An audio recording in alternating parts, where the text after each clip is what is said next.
Say hello to all of our comrades at home on the live stream right now. Folks at home, we are joining you live from the UE Hall in Chicago, the greatest city in the world. Let's go! And we are here today for the official launch of our Strike Ready campaign. We have so many wonderful speakers lined up for you, but I want everyone to remember what you still need to do if you have not done it. Pass your Strike Ready resolution, elect Solidarity captains, and get Strike Ready for the summer in your chapter. All right, so I am so excited that we are working on this campaign together. This is going to be the biggest and coolest thing DSA has ever done. We are bringing in our DSA electeds as part of this labor solidarity campaign to show the true strength of our organization. We are not just a labor organization. We are not just an electoral organization. We are a big tent socialist organization that is using lots of...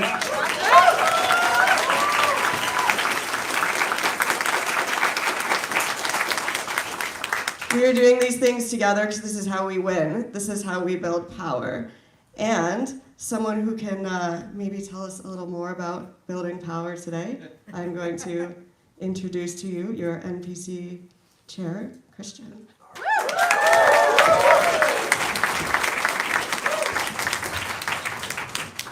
All right, good afternoon, everybody. How are you doing? Like Heather said, my name is Christian Hernandez. I come from the great state of Texas. Yes.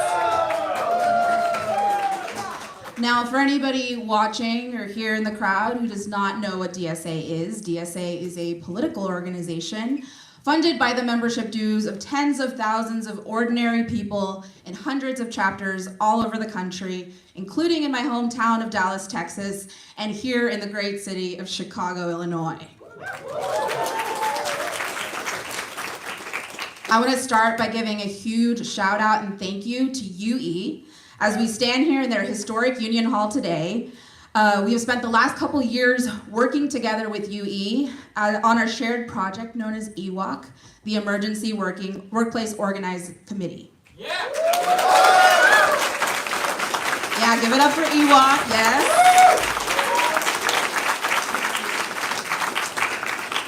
Now, EWOC has helped thousands of people to organize in their workplaces at a time where millions of people are recognizing the power of a union, filling a critical need for the labor movement. Through projects like EWOC and other labor and electoral programs in our DSA chapters, we are transforming the widespread discontent of workers into concrete action, concrete political action that can change our world. For example, we threw down for labor in the fight for the PRO Act, a package of long overdue labor law reforms by making over 1 million calls, turning out nearly 1,000 volunteers, and helping flip 2 senators to support this critical piece of legislation.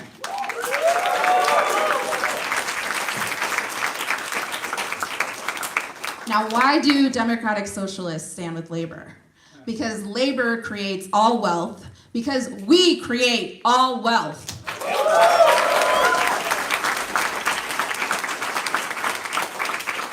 So DSA is proud to stand with labor at every turn, not just in select moments.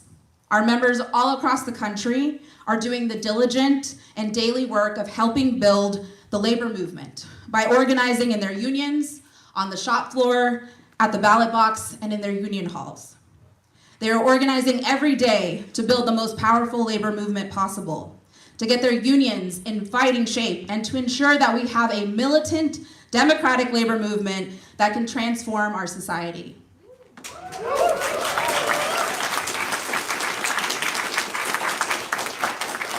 Our members are also supporting the struggle by joining picket lines, feeding striking workers, and organizing their own not yet unionized workplaces. And today, we are in a major moment on the cusp of what could be the largest strike in decades, and DSA intends to meet this moment with solidarity. The UPS contract fight is important to workers in DSA and to workers around the world as we rise together to demand that the billionaire bosses give us our fair share.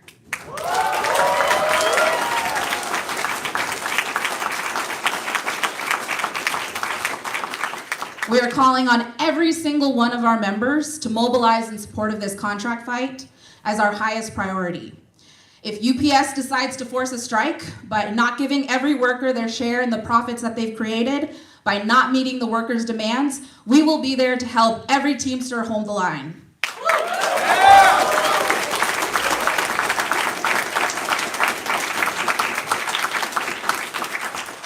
This much is clear. We know which side we're on, and we ask everyone in our communities to be on the side of their fellow workers as well. That's right. UPS Teamsters deliver to every corner with feet on every street, reaching every door. They are part of our communities. And as one of the most visible and recognizable workforces in this country, they have the power to bring the billionaire bosses to their knees.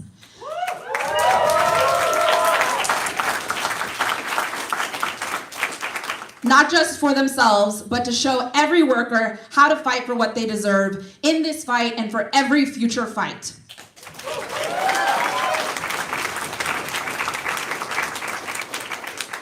A working class movement in this country, capable of challenging our many bosses as one class, requires a revitalized and powerful labor movement. This cannot happen without using our most important tool in this fight, and that's solidarity. The Teamsters fight is our fight. And as long as we are standing for the dignity of workers in this country, we are standing together. Solidarity today, solidarity tomorrow, solidarity forever. Thank you. Thank you to Christian Hernandez and Heather Hillenbrand from the National Labor Commission for setting us up and telling us why DSA cares so much about this. I'm going to pass it now to Gilman Baga, who's not only a member of the largest socialist organization in the country, but also a rank-and-file worker at WorldPort, which is the largest UPS hub in the country. Come on up, Gilman.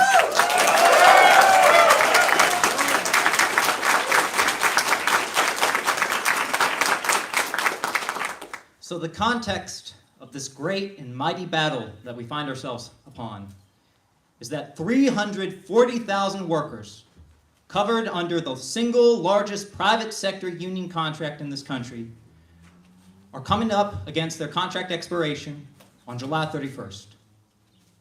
And because of the tireless efforts of union reform movements like Teamsters for Democratic Union, for the first time in 25 years, the rank and file is in power inside the International Brotherhood of Teamsters.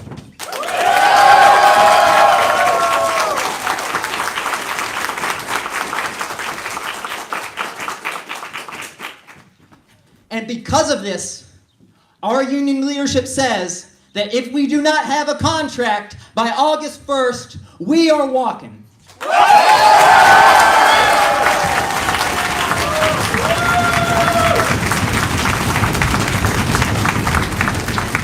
Now, what are we fighting for?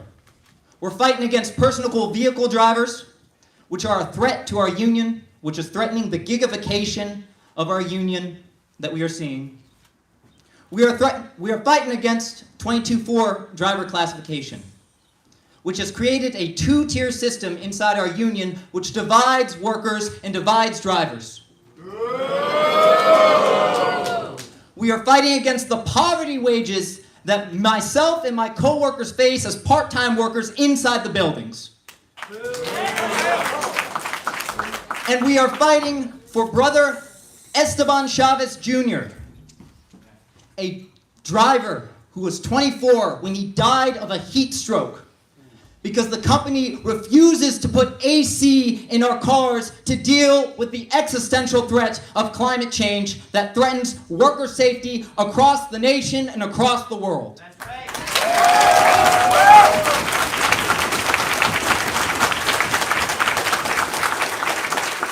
Now we are fighting for a myriad of demands, but I know we will be united because we are united against a common enemy. We are united against a corporation which extracted $13 billion of surplus value in profits off our back and off our labor.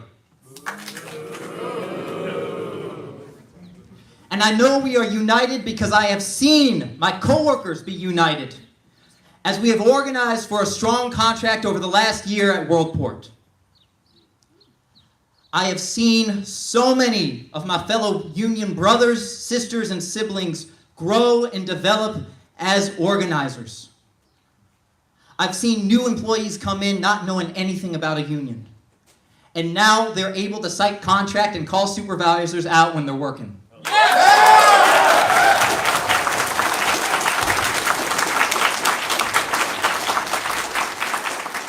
I have seen my union brothers who are so introverted that they were afraid to talk at the first meeting, and they are now leading breakout sessions in our local organizing committees.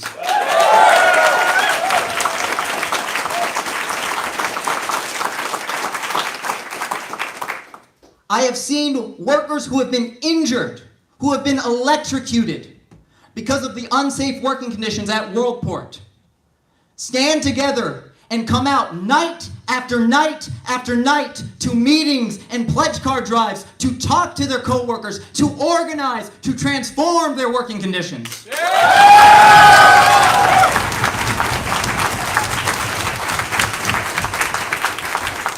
And I have seen my older union brothers and sisters and siblings who have been sold concessionary contract after concessionary contract be invigorated by a new generation of young Teamster militants.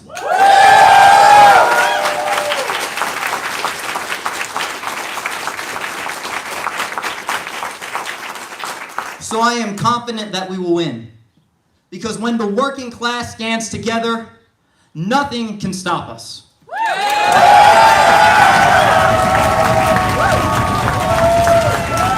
my God! Jill!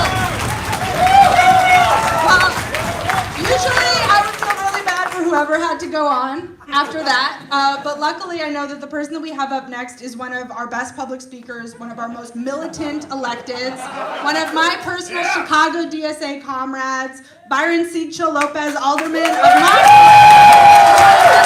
Come on up, Byron. Thank you. And it's going to still be difficult to follow up such a powerful and critical, not only speech, but fight.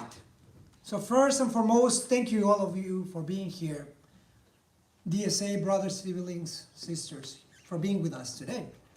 This is a fight that has tremendous implications for the country. And I tell you that the corporate elite, the billionaires, the corporations that run the country, that run our cities, are determined to continue to exploit and continue to exploit our workers in every country, in every corner of the country.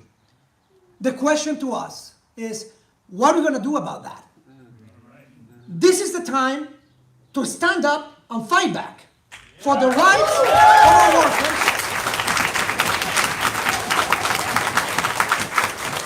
and to mobilize all our 100,000 members that we have in DSA across the country to stand in solidarity to the 340,000 workers who are fighting, as our brother mentioned, with a new generation of leaders who know what's at stake. Because this fight is reflective of the many, many fights where corporate elites and corporations denied what's possible to get us to settle for crumbs and to make concessions that are unacceptable for the working people. So today, the commitment of every single one of us is to make sure that come on August 1st, and we don't have a contract, we commit to make sure that all of us are in the picket line.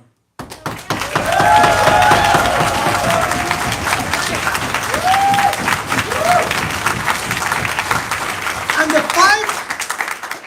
the fight is not on August 1st, brothers, sisters, and siblings.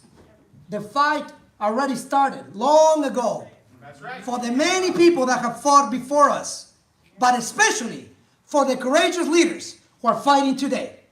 For the rights of every worker, because the right of EPS workers is the right of every single worker across the country.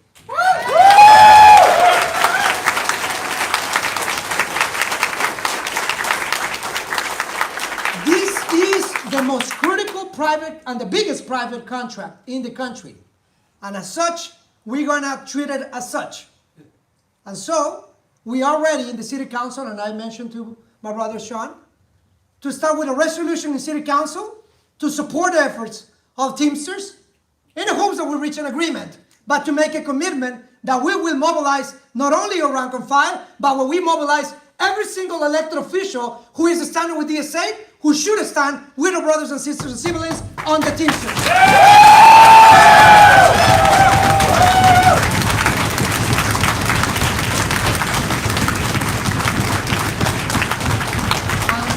And we see this room is ready to get to work.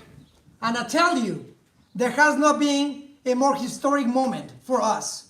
Because this fight in Chicago is so critical. Chicago is a labor town, is a union town. We just came out of a fight where there were doubts about working people.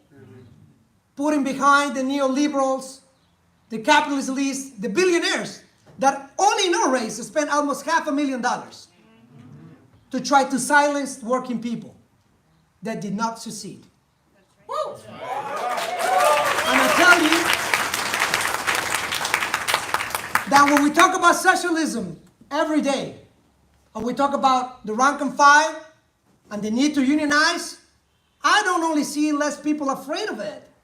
I see more and more people ready to take on, right on their own backyards, a fight for working people, for workers, if they're undocumented, if they're documented, if they're fighters that have come from across the country and across the world. Because I tell you that this fight will have, just like the mayor's fight, repercussions not only in the US, but across the world. As someone that I tell you that grew up in the global south, that I know the tremendous effects that corporations, transnationals, have not only here in our neighborhoods, but across the world. And those are the corporations and transnationals in complicity with those bipartisan politics of the past that continue to deny us what's possible. I see in this room every single one of you determined to take on this fight. And that's what it's going to take, because we got to make sure that we put into action our philosophy that a new world is possible. It happened right here in the city of Chicago only weeks ago. And I tell you,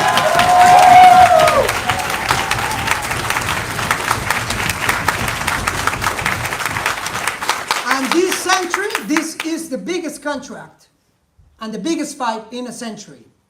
Martin Luther King said it well.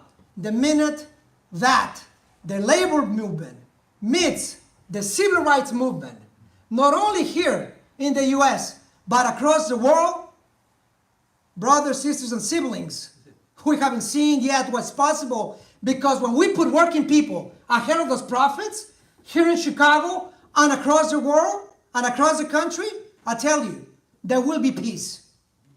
And there will be justice. So, let me just finish with just a very important part of our community, an immigrant community that is standing in solidarity. Undocumented workers who are also exploited, mistreated, that cross the border just to be met with more repression, and more abuse, more exploitation. We have a responsibility as elected officials to make sure that we put our jobs, our work, whatever we need to do on the line to make sure that the workers in UPS and every single worker is treated for, oh no, this time for all the times and injustices of the past, for those 500 years or more of colonialism and the new colonialism that these corporations and billionaires represent, that is going to met with the dignity and the hard work of working people. Every single one of us. We're going to show them what are we made of. So today, we already have our next meeting on the 30th in our ward to inform our workers and every single resident what's at stake. And we're going to make sure that we organize throughout the summer to be ready on August 1st, because we know what's at stake. Brothers, sisters, and siblings, we know how critical is this fight. And today I tell you, right behind our logo, Solidarity Forever, I tell you one more thing that we say in the Global South. What we fought, these neoliberals, these atrocious acts, when we have imperialists who have destroyed entire countries just to impose criminal regimes. And what we have heard here for corporations and billionaires is criminal. To allow workers to die in these conditions, in these kind of conditions, with heat exhaustion, is criminal, is unacceptable. To allow workers to have part-time work, part-time job and live in poverty is unacceptable. But I tell you what,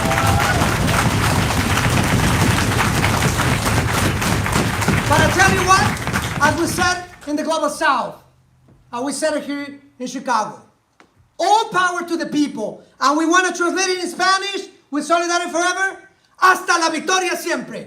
We're not afraid. Thank you, Byron.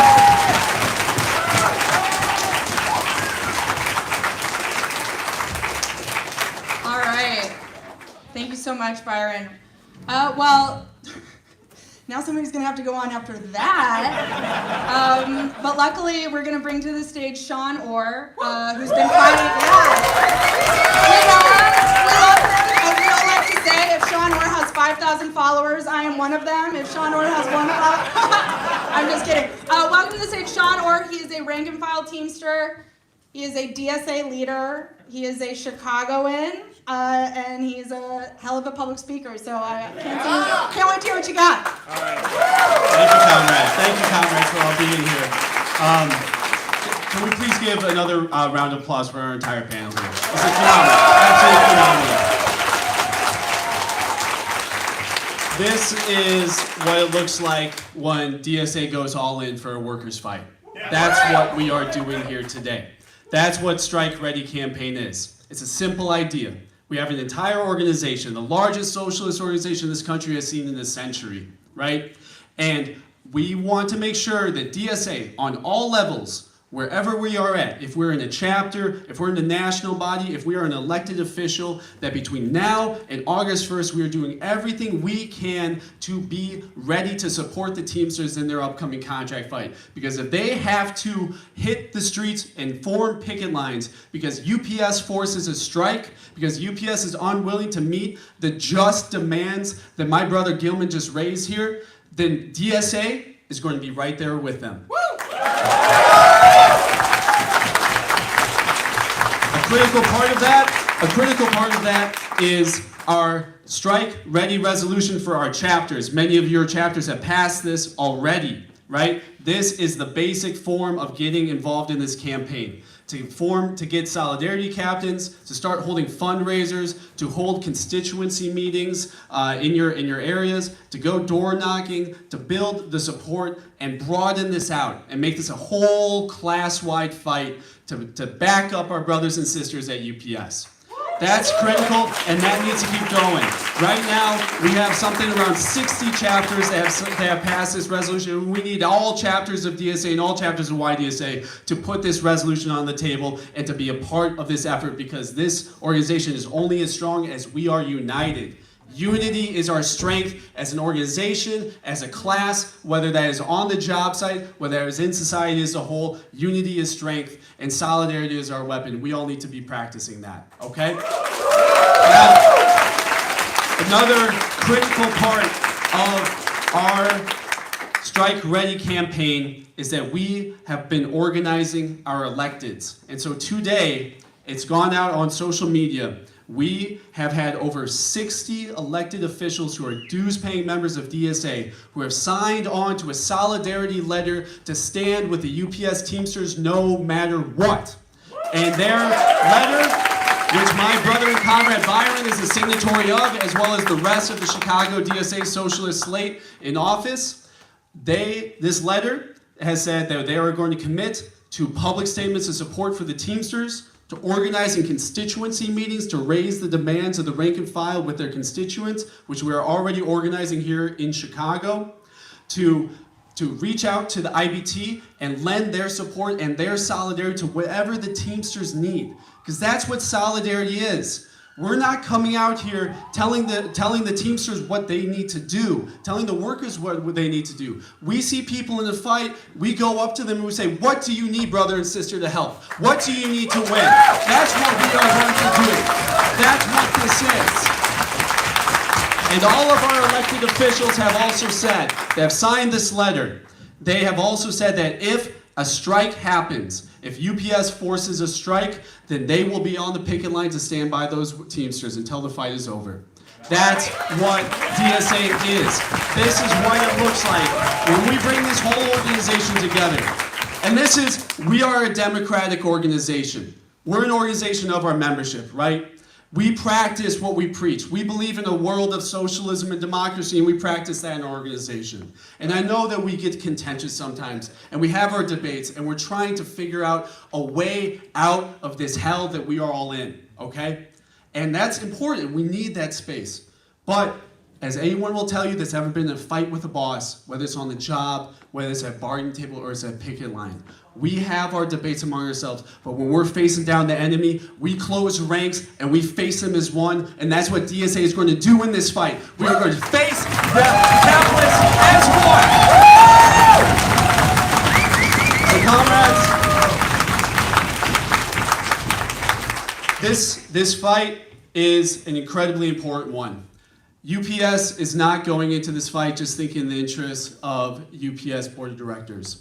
They're going into this fight thinking in the interest of Wall Street, thinking in the interest of where they want this country to go, where they want things to, what's their path forward. And what is their path forward? It's people working out of their cars, working for 4 or 5 gig companies to try to make ends meet. It's not having a union on your job. It's not even having a formal job. You're just a temp worker, you're a contract worker, you're a gig worker. You come and we'll pay you $5 to go deliver that package. That's all you're doing. You're not getting benefits. You're not a part of a union. You are not a part of a class. You're not a part of a community. You're not a part of a neighborhood. You're just a lone atom floating around in this world. We're the ones that decide everything for you. You just have to eke out a living. That's all you got to do.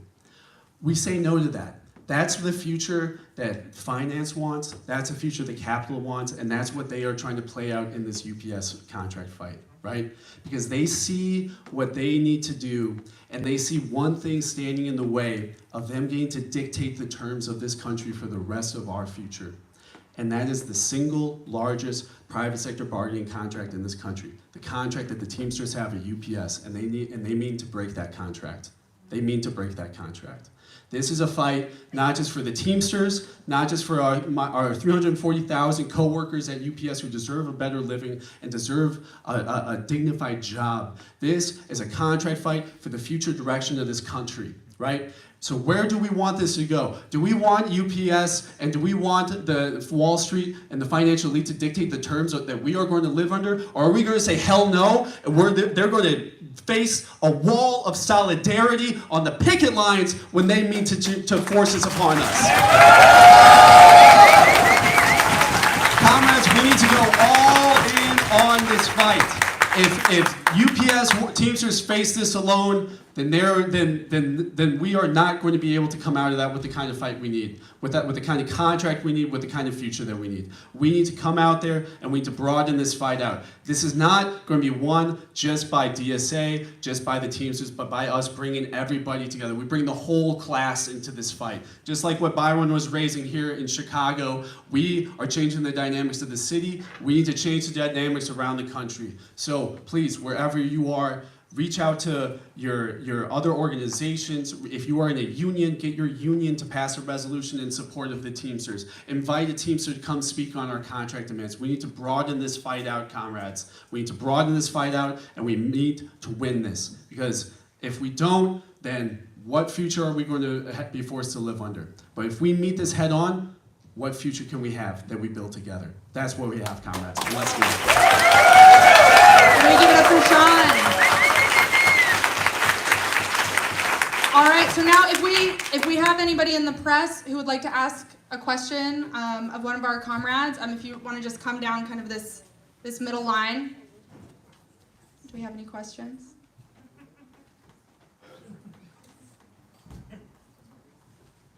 All right, well, cool. I think they said everything that they needed to say. Do you guys have anything else that you want to say as closing remarks?